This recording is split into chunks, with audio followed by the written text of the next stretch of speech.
from the studios of Farm Journal Broadcast. Coming up on Ag Day, Washington gets to work while ag producers ponder the economic future. Plus, frozen sugar fields in Louisiana. And agribusiness learning lessons from Bitcoin. Just like in commodities, there's no specific equation that says X supply minus Y demand should equal Z price. A major food chain embraces Meatless Monday and feeding a generation. A look at how food companies are catering to millennials. AgDay, presented by the Chevy Silverado. High-strength steel for high-strength dependability.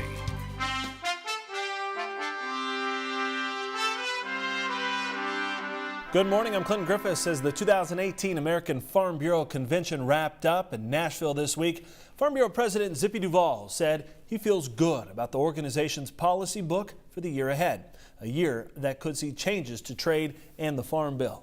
Delegates to the convention unanimously re-electing President Duvall to another term to lead the farm organization.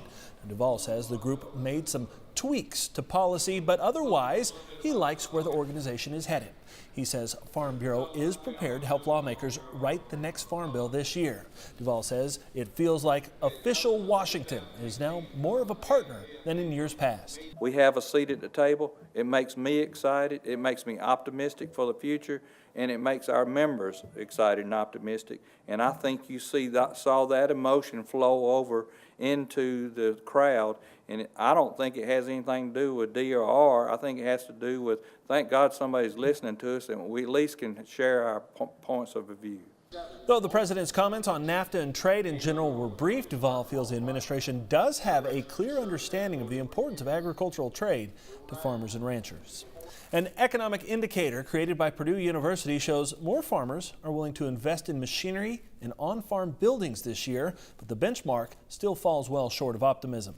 The overall results of the December Ag Barometer were lower to close out the year. That means farmer sentiment is less optimistic. Now, looking at some specific questions, the surveyors asked ag producers if 2018 will be a good time to make large farm investments such as equipment and buildings. 62% said now is a bad time. Well, a year ago, 69% thought it was a bad time to make the investment. And 32% now think it's a good time to make large investments. Compare that to just 27% a year ago. Overall, however, a majority of producers still think it's a bad time, about 62% compared to about a third producers think it's a good time. But it's important to note that we have seen an improvement within this question, whereas more producers are thinking it's a good time to go out and make large farm investments. Meanwhile, the Ag Barometer survey also asking their 400 producers about bringing a new generation back to the farm, given the current ag climate. Should you do it now? The answers were split. Half thought now was a good time. The other 50% said it's a bad time. Then they asked if conditions would be better in 5 years. Looking more down the road, we asked a follow-up question. We asked if 5 years from now might be a better time. And a majority of respondents, 56%, told us that indeed they did think that 5 years from now would be an improved time to make that sort of transition on the family operation. Widmar says the barometer reveals a paradox regarding producer sentiments. Farmers seem a bit more confident now in current conditions, but last year at this time, producers were more optimistic about the future than current conditions.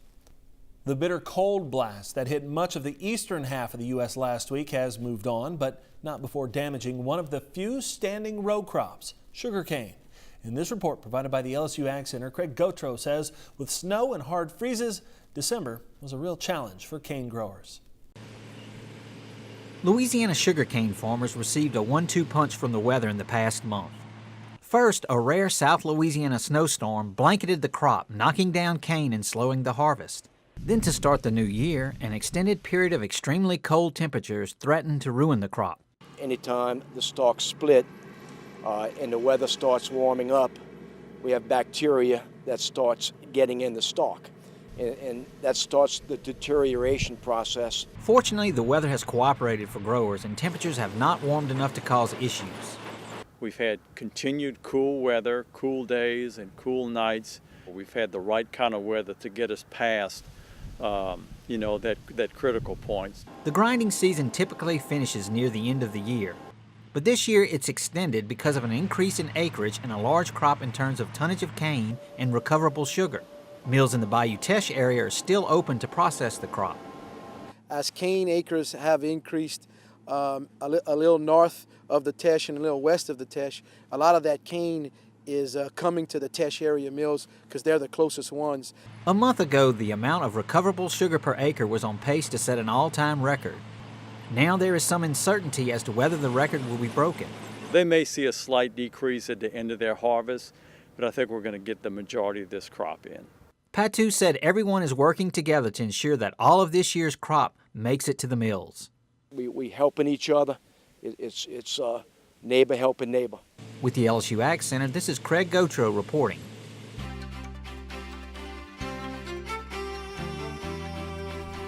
Speaking of weather, Mike Hoffman joining us now for today's crop comments. Good morning, Mike. Good morning, Clinton. Matt Carter sending us this picture over in Sulphur Rock, Arkansas. He says the area received a little rain the last couple of weeks. However, the drought monitor shows nearly 92% of the state is abnormally dry, with almost a third in a moderate drought. And taking a look at the wind speed forecast, you can see it's going to be very windy across the plain states from top to bottom. A little bit of wind coming into the lower Great Lakes and Ohio Valley at times as well, and some more coming into the Pacific Northwest, so kind of a windy day coast to coast. And as we head into the day tomorrow, you can see how that wind pattern kind of shifts eastward into the Mississippi Valley, Ohio Valley, and the Great Lakes. We'll talk more about your forecast coming up. First, here are some hometown temps. Your next piece of equipment is on MachineryPete.com. Search equipment from dealerships across the country to find what you're looking for. Only on MachineryPete.com. Did you buy any cryptocurrency yet? Well, up next, we're looking at Bitcoin and the lessons that ag can learn from its recent run. And later, the next generation isn't eating the same things their parents did. A millennial food focus today on In the Country.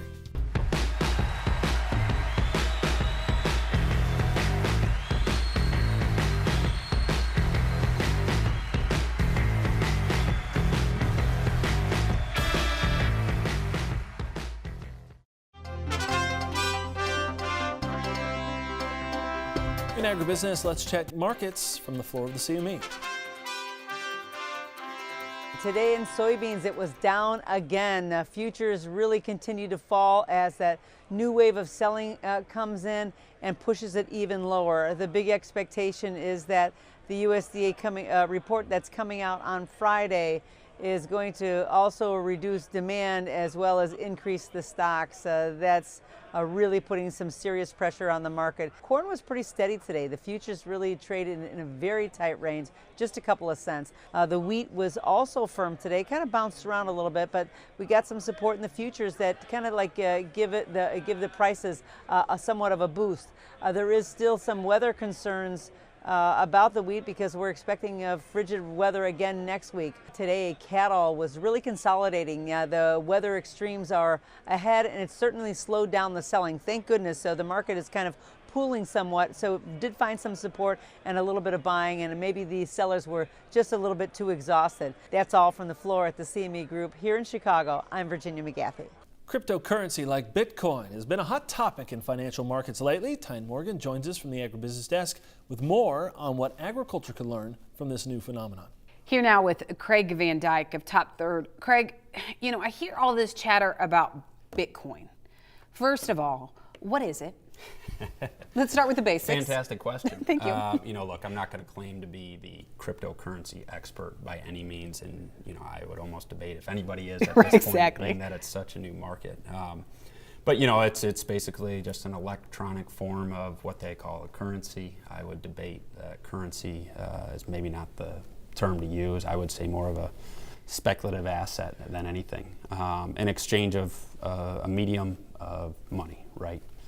But I think it's you know, to me, you know, and right now in the search for volatility, you know, we're searching everywhere. There's none, and you know, there's hardly any in grains. You know, the stock market, you know, low volatility, lowest that we've seen in, you know, almost forever at this point. I think Bitcoin could teach us some lessons in the commodity market. Okay. Like what? The first that, you know, you look at Bitcoin and what should it be valued at? What's fair value? Good question. I mean, how do you even determine that? The market sets it, right? And just like in commodities, similar to Bitcoin, Similar might be a stretch, but just like in commodities, there's no specific equation that says X supply minus Y demand should equal Z price. And I think sometimes that we forget about that a commodity market needs to be at a certain level. That's not necessarily true. A market can move, and you've got to respect the move, respect the trends, just like in Bitcoin for what it's doing. Maybe Bitcoin is only worth a penny. Right now it's trading at $15,000 a coin. So, to me, it says that if someone sees value in it, we can see price move. Real quick, in oil, we saw it was perception that really moved oil prices, right? You really didn't see supply or demand change that much, but last year it was the perception that really moved it.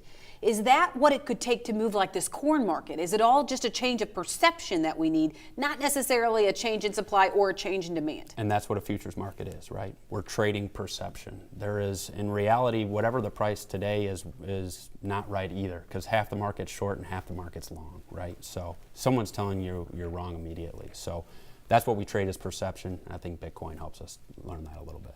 Who knew that we could actually learn something from Bitcoin? Who would have known? All right, thanks, Craig. We appreciate it. Let's take a quick break, and then we'll be back with more on Ag Day. For a special report on the grain markets, call toll-free at 877-TT-HEDGE. That's 877-884-3343.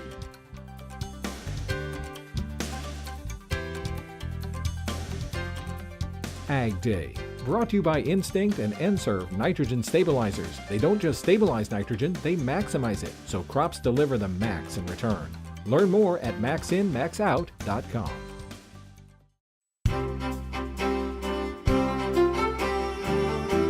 Welcome back to Ag Day. Your meteorologist Mike Hoffman. Mike, as we watch this winter storm kind of work across the country, some places are going to see a pretty big snow. Yeah, and it's all going to suddenly just kind of cut to the north at some point, and that's where we're going to see the heaviest snow, parts of the Ohio Valley more than likely. But there's still going to be some decent snow behind this cold front until this system really gets going in the southern portions of the Mississippi Valley. You can see that from Minnesota all the way down into northern Oklahoma. Also another system coming in out west with rain and mountain snow there. Very mild temperatures for a change in the central and southern Mississippi Valley into the Tennessee and Ohio valleys. But that colder air is definitely coming again, and it is very cold behind us. Not as cold as we saw a week or two ago, but nonetheless, much below normal temperatures again coming in behind this whole system. You can see by later in the day today, the northern system producing some snow in the UP of Michigan, northern Wisconsin. Southern one is running out of that cold air as it moves off to the east, so just a bit of snow right at the tail end of that system as it kind of moves off to the east. Then as we head into the morning hours tomorrow, you can see some, I think that's more of a mixture of rain and snow on the back edge of this, all the way down into northern Louisiana. Next system producing some decent snows, higher elevations of the northern Rockies, and then the storm cuts northward into the eastern Ohio Valley. On the west side of that, then we're going to see some pretty heavy snows for western Tennessee, western Kentucky into southeastern Indiana, and parts of central and northwestern Ohio, and then it'll continue to move northeast from there.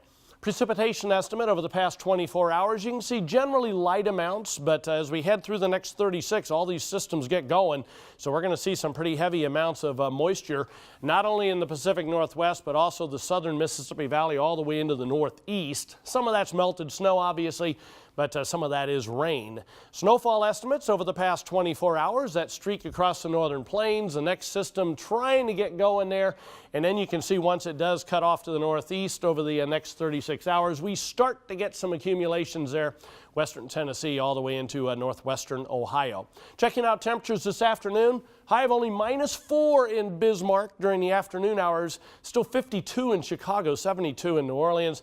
Later tonight and into tomorrow morning, 15 below in Bismarck. Still mild, though, in the far southeast, 65 in Jacksonville, and it stays cold across the northern plains tomorrow, and that cold air is sweeping southeastward. All because of the jet stream, and you can see that, how the trough really digs in Saturday, Sunday, and another piece of energy for Monday and Tuesday. Then we kind of go zonal again, and we'll try to warm things back up across the Midwest. That's a look across the country. Now let's take a look at some local forecasts. We'll head to Kingman, Arizona, first of all. Lots of sunshine and mild, high of 62 degrees. Huron, South Dakota, much colder, a bit of snow, high of just 11. And Lake City, Florida, warm with a mix of sun and clouds, high of 73 degrees. Weather and markets have been on a bumpy ride for cattle to start this year. We'll have those details coming up next in our Drovers Report. And later, how are food companies catering to the millennial generation? AgDay, brought to you by Ram Commercial, America's longest lasting heavy duty pickups.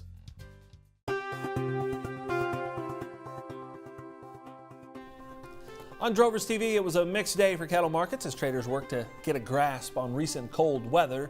The 5-area cash price weighted average through Thursday topping $122 for live cattle. That's up $2.65 from last week. A wide swath of the Midwest saw those temperature readings below zero over the last week or so. That cold weather means it takes longer for cattle to add pounds. Snow, rain, and some blizzard-like conditions are expected again this week.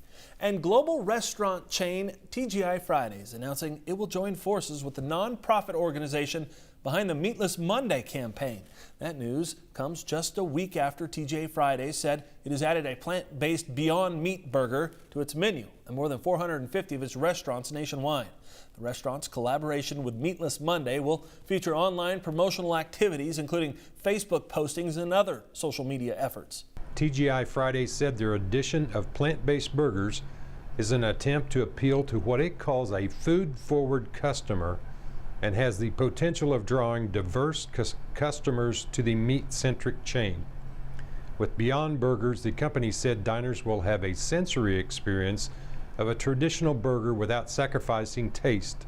Friday says it will not remove traditional burgers from its menu on Mondays, but that the promotion will help attract consumers to try the Beyond Burger and Friday's other plant-based menu items. All right, Betsy Gibbon will have more from TGI Fridays and what other food companies are doing to attract millennial consumers coming up next. AgDay, brought to you by Top Third Ag Marketing. Farmer first with a plan for every market.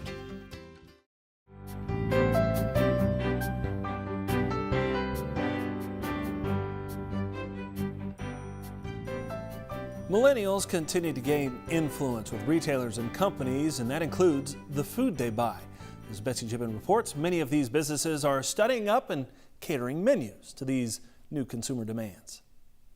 It's a generation plagued with stereotypes. Millennials often get a bad rap, but are now having a lot of sway when it comes to food expectations and purchases. They are the purchase power that has a different type of expectation that we have to work together to figure out how to meet. Now Walmart, the largest grocer, is preparing for those millennial purchases to grow in its stores. So the millennial consumer will be 30% of retail sales by the year 2020. Walmart is finding the age group is putting its dollars towards beliefs and brands they feel make a difference. They care about world challenges. They care about world hunger. They care about poverty. They care about climate change. And they want to be a part of solutions that help address those issues. Big box stores aren't the only ones studying up. USDA's Economic Research Service is taking a hard look at millennial buying and eating habits too. It turns out that age group prefers to buy fruits and vegetables over meat. In fact, they spend the smallest share of their budgets on items like grains and both red and white meat. Businesses are paying attention. Tyson Foods even making investments into a plant-based protein with a new meatless burger. TGI Fridays introducing the Beyond Burgers to its restaurant chain nationwide to, quote, answer guests' demand for nutritional menu items that fit their lifestyle needs. It's major fast food chains like McDonald's helping beef up demand. Our customers really do look to McDonald's as a beef company. They want to come to McDonald's for hamburgers. The popular chain focusing on a fresh beef campaign, measuring sustainability by 3 E's: economics, environment, and ethics. McDonald's testing an arch burger this month made out of fresh beef. One of the examples probably that we do today that's most common is through like animal welfare audits that are required at our supplier facilities, and certainly that's something that we can share or talk about with our customers if they ask. Yet even the popular burger chain is launching a plant-based McVegan burger to stores overseas, showing millennials have a say in purchasing power, creating more choices for each consumer and their fit. Reporting for AgDay, I'm Betsy Gibbon. Reporting for AgDay, I'm Betsy Gibbon. All right, thanks, Betsy, and that's all the time we have this morning. We're sure glad you tuned in. Start your day with us. We're Mike Hoffman and all of us here at AgDay. I'm Clinton Griffiths. Have a great day in farm country. Ag Day, brought to you by Ram Commercial, America's longest lasting heavy duty pickups.